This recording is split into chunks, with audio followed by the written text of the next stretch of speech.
Good morning, everyone. We'll just give everyone another minute or so to join before we kick off.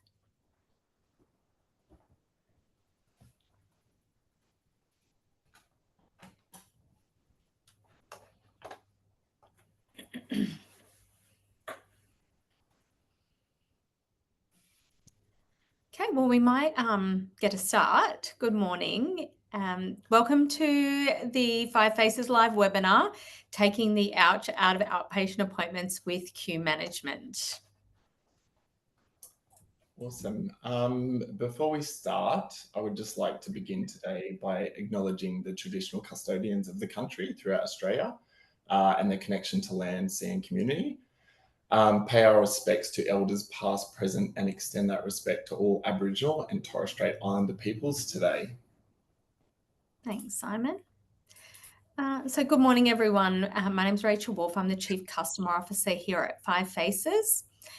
I will introduce my colleague in a moment, but I'll go through some quick housekeeping for this webinar. We do have a Q&A section on Zoom where please feel free as we work our way through this webinar, pop in any questions you might have, anything you would like some more information on. If we have time at the end, we'll do our best to respond, but if we don't, we will consolidate the responses and share them with the group. We'll also be popping up 3 different polls throughout the webinar. Responses are anonymous, so please be as honest as possible, along with a survey at the end. So I'm going to introduce, we're very lucky here at Five Faces to be joined by Simon Dodkin, who's recently started with us. This is his first webinar. I'll let you introduce yourself, Simon. Thanks, Rach. So my name's Simon Dodkin and I'm one of the implementation leads here at Five Faces. So I think I'm coming up to about 2 months now. But prior to that, I spent about 12 years at Children's Health Queensland. And while I was there, I had a lot of different roles, but I worked mainly as an allied health assistant, which was across a lot of outpatient clinics. And more importantly, the last 7 years I spent in the health informatics and digital health team. So hopefully today I can share a bit of knowledge, my first-hand experience in hospital operations, and then also that experience implementing and using digital systems in the healthcare settings. And yeah, I'm very excited for my first webinar. Thanks, Simon. It won't be your last. So, Rach, I thought we should start off and maybe talk through some key points around why hospitals should look at digitising patient queue management and the check-in process for outpatient clinics. Yeah, no worries. I guess that's the most obvious place to start is why. So we do focus on the patient experience as a primary focus for our core values at Five Faces. And I think evolving patient expectations is driving a lot of this change. You know, we know over 80% of patients do prefer digital health tools, but I feel like healthcare still relies on a lot of manual and paper-based processes. If anyone is like me, they would rather do anything digitally rather than fill out a form. And I think patients, as consumers, really expect like a digital experience, and we really expect more convenience and control and self-service over our appointments and our communications and our interactions with healthcare like we can with other services. Absolutely. Yeah, all really great points. And I guess I think back to pre-COVID when things like hospitality, like it's a great industry to use as an example. When COVID hit, they had to act fast. So they moved really quick to turning a lot of things digital. It's like the new norm. So think about QR codes, contactless ordering, payment, no need to line up anymore to get a drink. Some restaurants, you don't even see a person until your meal's actually delivered. And that's the only contact you'll have with staff at work at the facility. So I guess when you look at public healthcare, many hospitals still rely on that manual process for patient check-in and queue management. And we just haven't really got there yet with digital solutions to support the patients. It would be amazing to be able to do things like reschedule their appointments, do their forms digitally, request scripts when they needed outside of work hours and things like that. So yeah, I think there's going to be a real shift over the next couple of years. And I think we're sort of used to that hot doc experience. And whilst we acknowledge booking an appointment and with the GP is way less complex than the public health system, patients don't really understand that. So we can give them just a taste of some of that digital self-service. It's a step in the right direction. I think on the flip side to the patient expectation is reducing efficiency. And if you go into a hospital, and we're really focusing on specialist outpatient clinics today, but there is so much footprint and so much room dedicated to a large waiting room with rows and rows of chairs, where often there's so many patients they can't even find a seat on the chair. If we can allow patients to wait comfortably, so to check in upon arrival, wait comfortably, go to a green space, get a coffee, get a walk, instead of having to sort of be held captive in a waiting area, we can use some of that space more efficiently for direct clinical care rather than sort of a big open room full of chairs. We can increase our consultation rooms and treatment rooms. And, I guess the other point. Sorry, Simon. No, I was just saying, it has a huge impact on the clinic waiting areas. Yeah, it does. It does. And also sitting in a crowded clinic waiting area is often a really anxiety driving surrounding and environment. And I guess the other one is a return on investment for hospitals and healthcare. So, can we drive some efficiencies? Can we actually think about using these solutions in smarter ways to, improve our billing, improve our processes via automation? And we do touch on that a little bit later, but there can really be some savings that can be made with this software. And on that point, I'm actually going to push the first poll through. So if everyone could please just take a minute and respond. So this is, what are your biggest challenges in managing patient queues? They're long wait times, so we're thinking high physical queues, high DNA rates, inefficient processes, which is probably across the board, and patient complaints about waiting. There's also an other there, so feel free to select that. I can see the responses popping in, so I'll just give another 5 seconds. We'll count down. Okay, and I'll end that and I'll share the results. So what we can see, that's actually a pretty broad spread. Inefficient check-in processes, 100%. I said I don't think anyone would be unique in that, which probably leads to long wait times and patients complaining. So there's probably a flow-on effect that happens there. But thank you, everyone.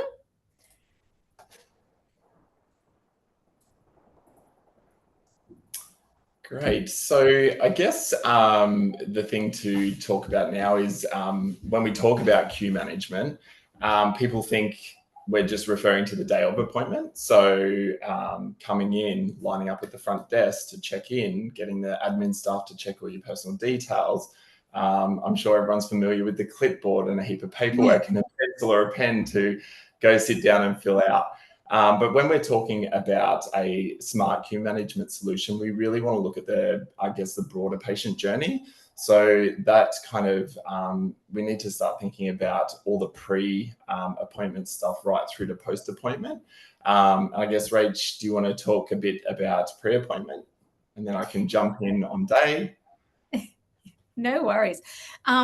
So yeah, I think traditionally with queue management and traditional queue management solutions, it's really as the patient walks through the front door on the day of appointment, and then the patient will move into their consultation room and the work there is done for the software.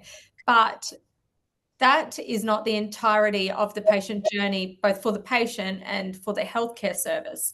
So what we can do is, like, just looking at being a bit smarter and extending a queue management solution to start to engage the patient prior to the day of appointment.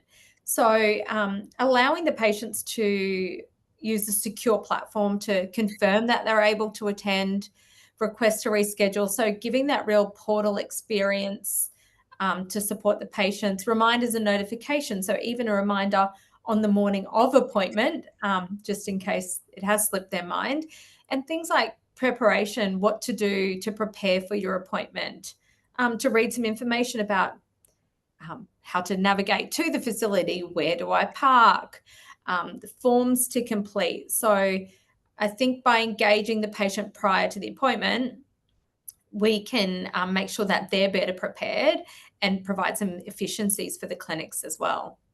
And Simon, you've worked in large hospitals and you've worked in very, very busy outpatients departments. So, like, what do you think are the most important things for patients as they walk through the door on the day of their appointment?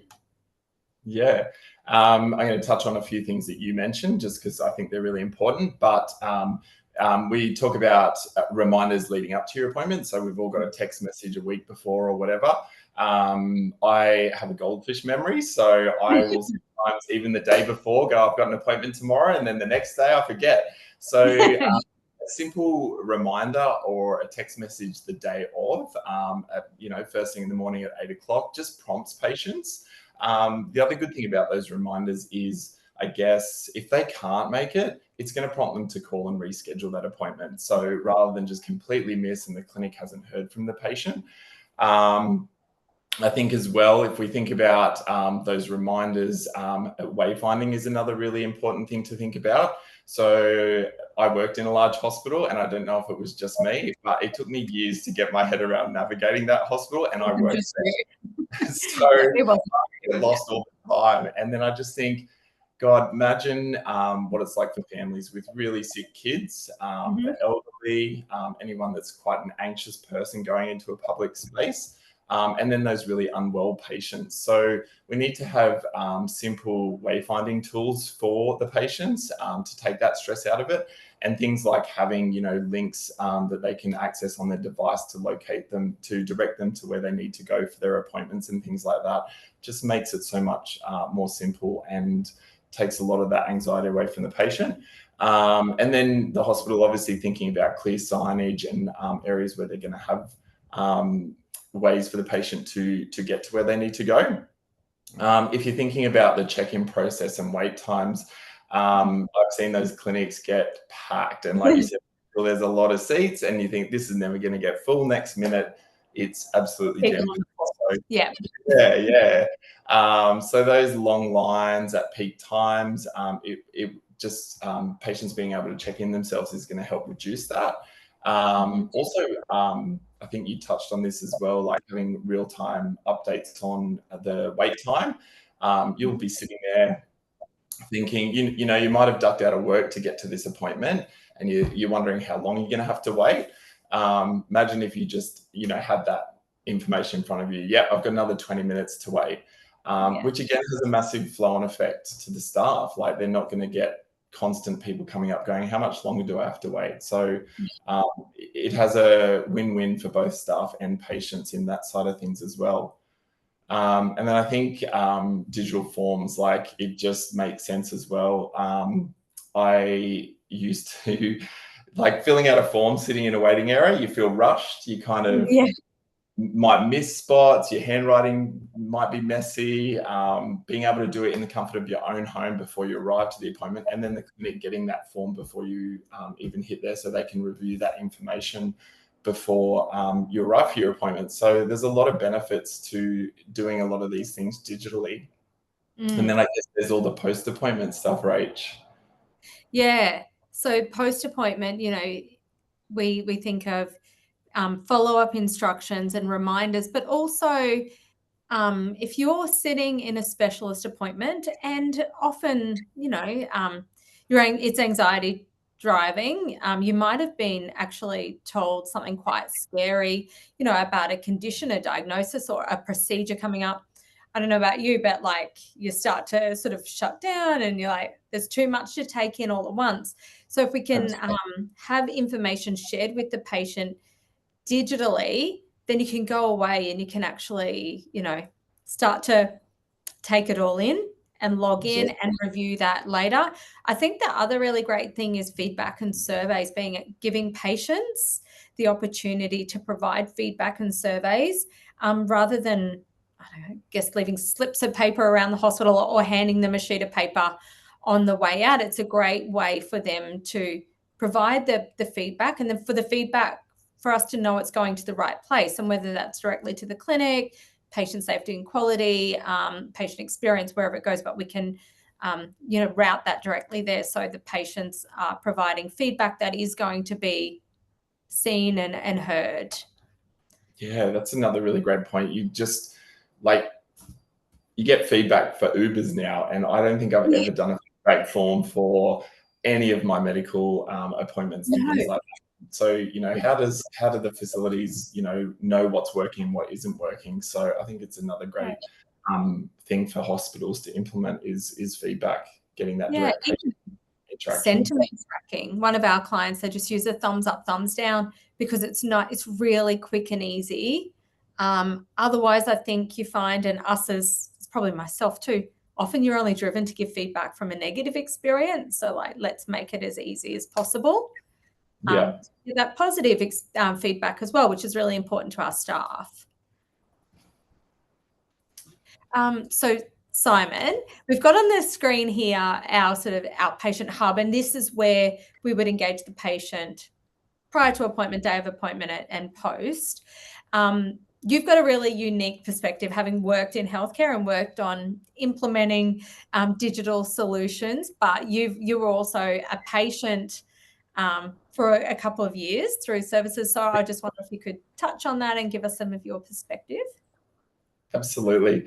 I guess when we were kind of preparing for today, I thought, what's one way I can really kind of get in this mind space for this? And it was looking back at a previous experience that I had. So just a bit of background, I had a pretty bad scooter accident. And what led to that was basically 2 years of appointments. So I had different hospital appointments, scans, specialists, a lot of paperwork had to be done over that 2-year period, which was quite overwhelming as well. I felt like I tried to stay on top of it as well as I could, during a pretty challenging time for me. But I was using my own spreadsheets. I had calendar reminders in, and surprisingly, I would still miss appointments or phone calls that I needed to take. I had paper forms everywhere. I don't know if you've ever owned one of these, but I had one of those big expandable folders to keep all my paperwork in because I had to for an insurance reason as well. So it just added so much extra labor to what I was already kind of experiencing. So when I looked back at that experience, it kind of opened my eyes for how hard it can be for patients. That's my experience, and I'm sure there's way worse experience out there. So navigating care can be quite challenging for people. And I guess it's one of the reasons we're passionate about improving that process with better systems to support them. So that's a little touch on a very big experience. Well, it's a big experience, and it's unique, or hopefully unique to you. I hope you don't get back on a scooter. No. But it's unique to you, but it's not unique to the population in general. And I did tease you and call you a boomer the other day when you talked about having your folder. But that's all we can really do for healthcare with manual workflows. It's really all you can do. That's what you have on hand. So I think, our patient hub, and having a patient hub that is easy for patients to use, gives them a single point of, or single source of truth for when's my next appointment, where, what forms have I completed? So actually have a history. Rather, you fill in a form, you hand it over the counter, and the patient doesn't really have a copy of that. Resources. So instead of being shoved brochure when you're leaving the fracture clinic on caring for your plaster, you can have it on hand. And I think it just would make it easier to manage rather than juggling everything. And you would know after your accident, Simon, it's not just going to those specialist outpatient appointments. You're probably going to a, community health, so going to a physio, a GP, you're talking to your pharmacist. So to be able to have that and say, actually, my appointment was 2 weeks ago. Did you get a letter from outpatients? Or, yeah, sure, I'm seeing, my orthopod next week. I'll ask them, but just having that on your phone, and our phones are always in our hands, right? Well, yeah, it just makes sense. Maybe, yeah. No. Yeah. No, it makes sense, and just being able to access it really quickly. I've even walked to the pharmacist and forgot my script. It's back at home. So having a digital script has been life-changing for me. So e-script's one of my most favorite things. But also, giving the patient just different methods for check-in, and we will touch on that later, that we need to provide options to patients. Yeah. So, yes. How do we do this?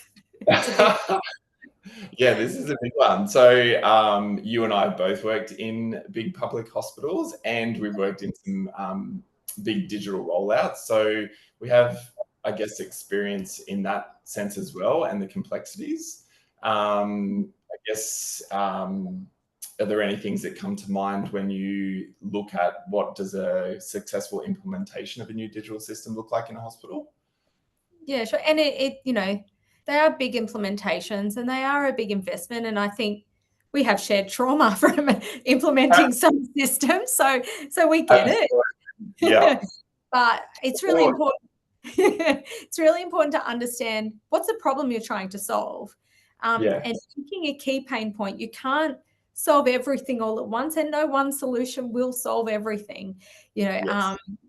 Hospital workflows, hospital systems, patients, clinicians, everything about public healthcare is complex. The systems that sit in the back end of it, the security that is required, that we appreciate to protect information, everything is complex. So what's the priority problem or pain point that you're trying to solve, whether that's waiting room capacity. We want patients to wait elsewhere so we can reduce our waiting room footprint. Is it, patient experience and expectations, as we spoke about? And I think it's really important to look at what's a workflow problem and what's a digital problem. Can a workflow problem be solved with digital? And often that's fleshed out as you work through the initial stages. And things that seem really simple, like what are the physical touch points? So if you're thinking check-in kiosks, where are your patients entering the facility?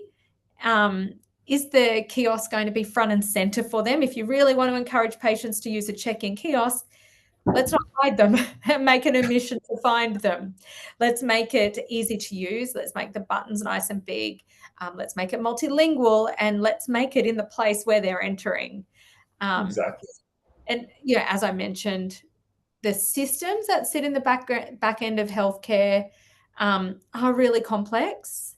They are somewhat archaic at times, but we need to make sure that we can integrate with them, and the information when it comes through makes sense for the patient. So look at transforming the codified medical jargon, acronyms that we all know, but make it to something patient-friendly and patient-facing.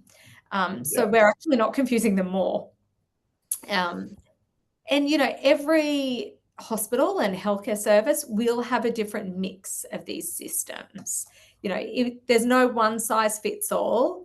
And I guess that's the technical side of the project and the logistical side.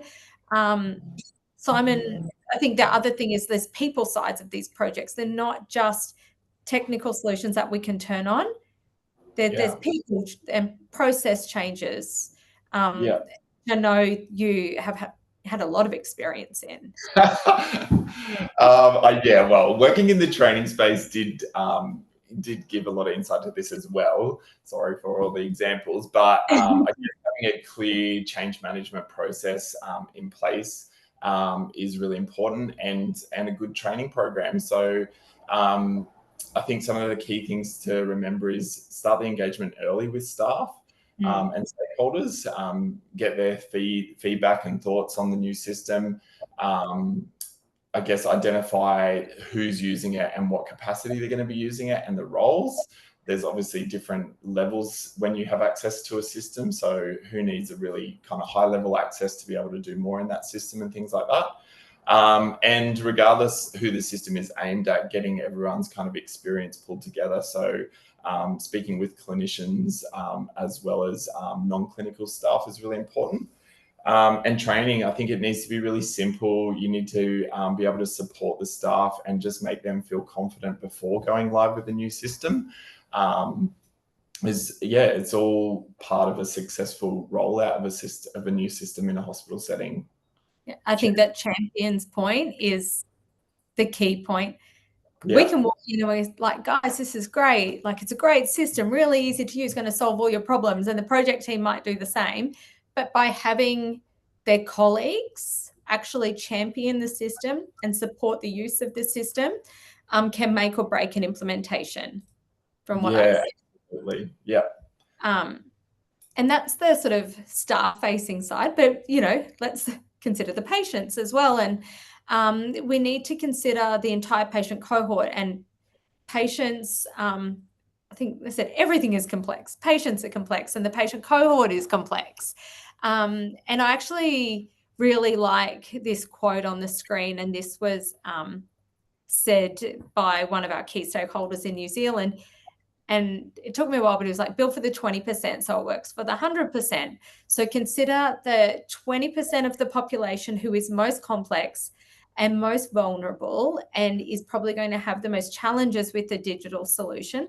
And if you design it for them, everyone else should potentially fall in line. It should be designed for them. So, and also looking at things like literacy levels, like I spoke about, making sure that the information we present to patients makes sense, not using that over complex medical jargon.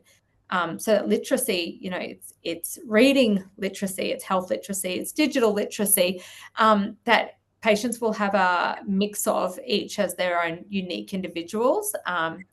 Accessibility. So if we are asking patients to use a digital tool on their phone, making sure it works really well with the screen reader for people with different levels of visual impairment. And I think multilingual is huge. So, a kiosk, having that multilingual is great. They can change between their preferred language and English at any point of the journey, but particularly having that on your phone. And we hear examples of patients getting those reminders, and they can't understand the reminders. So let's send them in the language that they understand. Yeah. Another great point that makes a lot of sense. Yeah. I do think though, Simon, we need to acknowledge that, like, that self-service technology isn't for everyone or every patient. And my poor mum, she would die. I use her as an example all the time. She would hate to walk in and use a kiosk, and she's not even that old. She would hate to walk in and use a kiosk. She's only just got a mobile phone, and she would probably want to go up to the counter and have a natter with the staff. Yeah. So I think that's one really important point. Yeah, and all of the things that we've been talking about today, and the people that are confident in using digital systems, if they're using those, that's actually freeing up the staff, which has an impact on the ones that aren't so digital confident. They can actually spend more time with the admin staff, and the admin staff don't feel as pressured because they don't have a big line. They've just got a few people that aren't tech savvy that just need to come and talk to a person. Yeah, that's a great point. Yeah. I'm going to pop another poll up on the screen for everyone. So give me a second. So this is our second question, and it's what are the most important factors when choosing a queue management solution? Is it the ROI, the ease of implementation and adoption, patient experience? I think integration with existing hospital systems, is a no-brainer also. So they're all very important. I'm just curious to see. I'll give everyone a few more seconds.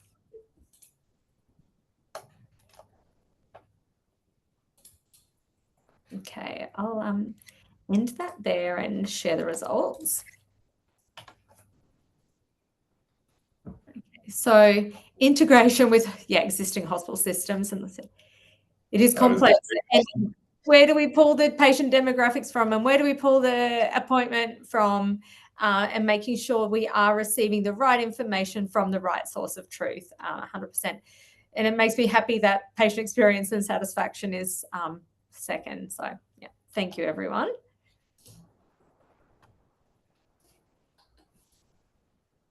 So, we've talked about traditional queue management systems as opposed to I think you used a great term, smart queue management systems. They can be used to solve broader gaps and broader problems that probably aren't front of mind when you're thinking check-in and queue management. I have on the next slide a snapshot or a snip of our system. And, we can build in actually DNA and appointment outcome forms as a digital solution. And we'll talk more to that in a minute. But thinking like the data that you get from this system, and it's not just patient check-in and patient check-out. We get the true wait time because the patient arrived, the patient was called into consult, so we have the true wait time. The patient was called into consult, the patient left, so we have the true consult time. And that can also be really important for room utilization reporting because we can see exactly which clinician was in what room with what patient for what period of time. So you can start to look at, are we using our resources and our clinic rooms efficiently for the direct patient contact hours, or if rooms are being used for dictating or writing reports. Not that that's not equally as important, but could that perhaps take place outside of a clinic? That can form financial consent.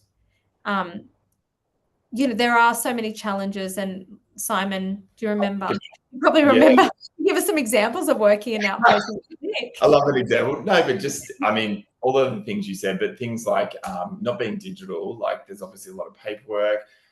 Clinics, sometimes there's multiple clinics in the one area, so paperwork gets mixed up, gets put in the wrong trays. We had a mixture of digital and paper, so obviously the paperwork has to get scanned in there, and there can be bottlenecks in the scanning department. So when you're looking for that information digitally and it's not in there already, that just holds up the whole process. And I guess some of the things you talked about with digital as well, like a lot of the paperwork, if you're in a hurry and you're busy, you might miss a couple of fields that you need to fill out. So being able to have a system and create a form that prompts you to fill out certain fields, it won't let you go any further. So mandatory fields is another great thing that it can be addressed as well with that. Yeah. And how did you go with reading the doctor's writings on those forms? Oh, terrible. I mean, yeah. I had to fill them out as well, and I've got terrible handwriting. So I actually had some return to me going, Simon, what does this say? Yeah. Go back and rewrite it. Again, that's just taking up more time. And you talked about wait times. Like, people just hate not knowing how long they have to wait. Just a simple, you've got 10 more minutes, just you can sit back. Okay, I know how long I've got to wait. So all valuable. I think on some previous patient engagement activities that I did, patients are like, okay, I know it's really busy. I know it's public health care. I know I'm going to have to wait, but can you just tell me how long I have to wait? Yeah. Or, if we think of older patients who don't want to run to the bathroom because they're worried that they might lose their turn in the queue, it's probably just respecting the patient's time as much as we expect them to respect our time. Mm-hmm. Totally. There's a balance of power there, but not I mentioned this earlier, or I just remember as well in those busy outpatient clinics, the poor nursing staff and admin had to literally walk out into a busy waiting room and yell out, "Simon Dodkin." So across a very busy, crowded room, usually patients wouldn't hear and they'd have to call it out multiple times. Or like you said, you just prompted me to popped off to the bathroom or to go get a coffee. But yeah. 100%. And now everyone knows your name. They're looking you up on Instagram. No. Yeah. So on the screen, we spoke about, we can build out that journey to include things like appointment outcome forms. So thinking of the queuing and day of for the clinic, when the clinician is, finished their consult with the patient, often it's been scribbled forms with, rebook 6 weeks, whatever that might be, tick, tick, tick. Does that form actually make it where it needs to go? Is it legible? Is it audible? Does it now need to go and get scanned? We can actually build it in and structure that documentation and have that auditability, which I think is a great feature. And, it's funny that this comes into queue management, but it's just like every hospital we were working with, they were like, "Oh, can you solve the appointment outcome form?" And I'm like, "Yeah, actually, it's pretty easy to solve in this way." So it is a big one. No, sorry.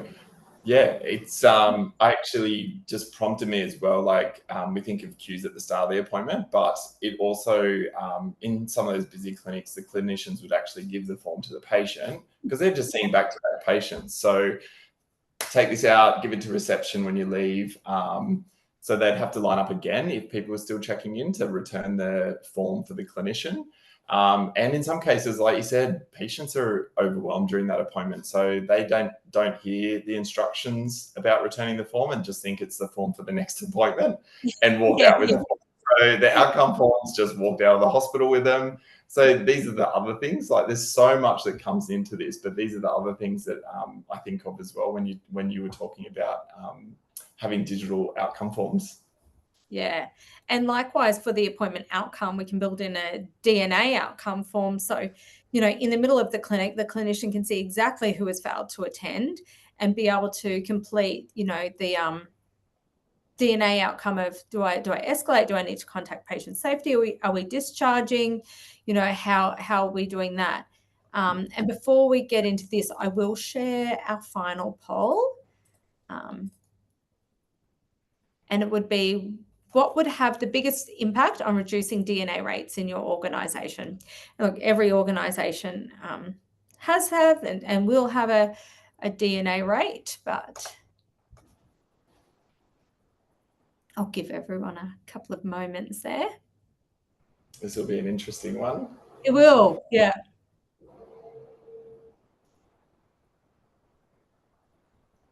You can see them coming in. I'll give you all a few more seconds. Okay. I'll end it there.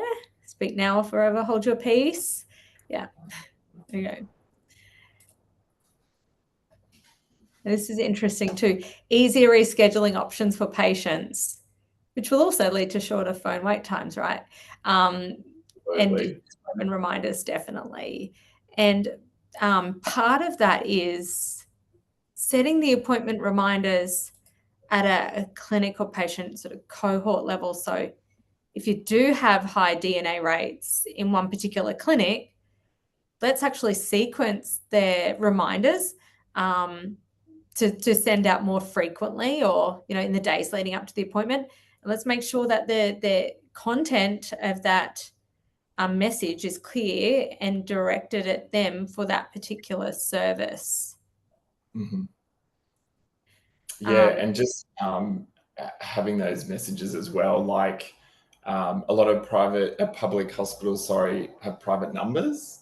So I think we touched on that earlier as well. So that just takes as well, like having that messaging that they can just go straight back to.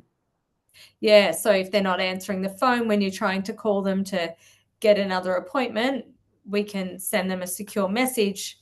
They'll get an SMS and can jump in and read that, definitely. DNA rates probably leads into the return on investment. And, you know, budgets are tight in healthcare, public healthcare particularly, and they always have, they always will be. So it's important to like ensure the investment in software and solutions provide real benefits, whether that's financial benefits, experience benefits, or whatever that problem is that you're trying to solve. And from our experience prior to implementation, you know, once you know what problems you're having and what problems you're trying to solve, make sure the data and the statistics are benchmarked. So if you're looking at, we want to reduce the DNA rate, then, you know, take that data, work on what is there a certain patient cohort, or is there a certain clinic or appointment type? What's the existing cadence of reminder messages that we're sending to them?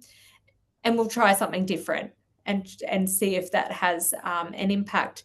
I mean, late appointments, late arrivals can have flow-on impacts also throughout a clinic. Missed and underbilling is probably a unique one. We spoke about how all of a sudden we're sort of trying to solve a problem with the appointment outcome form. Well, that can actually be used to target sort of MBS item numbers. So we make sure that the clinician is capturing the correct item numbers, we're billing appropriately, we can integrate with billing solutions.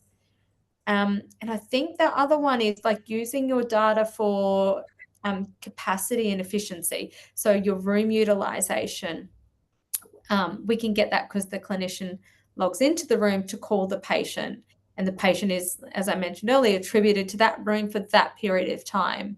So you can get really great data on how those rooms are being used. What are their times? It might help you actually shuffle and move some of the schedule around as needed. So, you know, it's all really great data.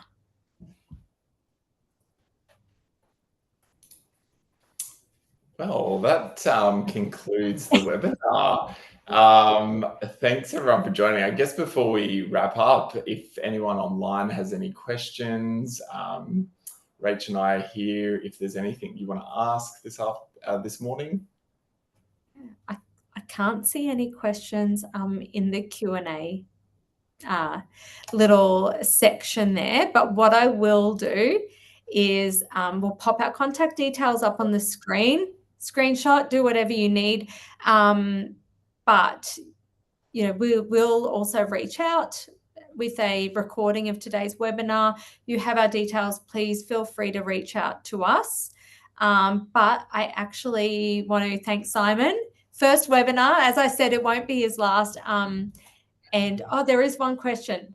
Just as I was about to thank Simon, we'll take that back. Are there any health services using your queue management system? And when was this application developed? So yeah, actually we have a large group of health services throughout sort of the east coast of Australia and now into New Zealand. We're a Brisbane-based company, but uniquely, most of our health services are throughout New South Wales and Victoria, across into New Zealand, and excitingly, we're about to kick off a project in the Middle East, which is very, very exciting. So we do have large public, complex hospitals and health services and local health districts using our solution. So, Kate, please feel free to reach out if you want any more information about that. And the other question is around integration. What health systems do you integrate with? So we're pretty integration agnostic. So we have integrated with many EMRs, PASs, scheduling solutions, and we can either do that directly via direct APIs or via an integration engine. So things like, you know, IPM and Hibiscus for patient demographics, Cerner for scheduling, IPM for scheduling, sort of I won't bore you and list them off, but more than happy to you know, answer further about that later if needed. And Justin said, great work, Rachel and Simon. Thank you. Thank you. Great work, Simon. Thank you so much. And perfect keeping because we're right on 10:45. Thanks everyone for joining as well. Hopefully you enjoyed it and found it informative, and it triggers some thoughts in your head about the whole process that happens in hospitals with the patient check-in and queue management process. Great. Thank you. Have a great day, everyone. Awesome. Bye.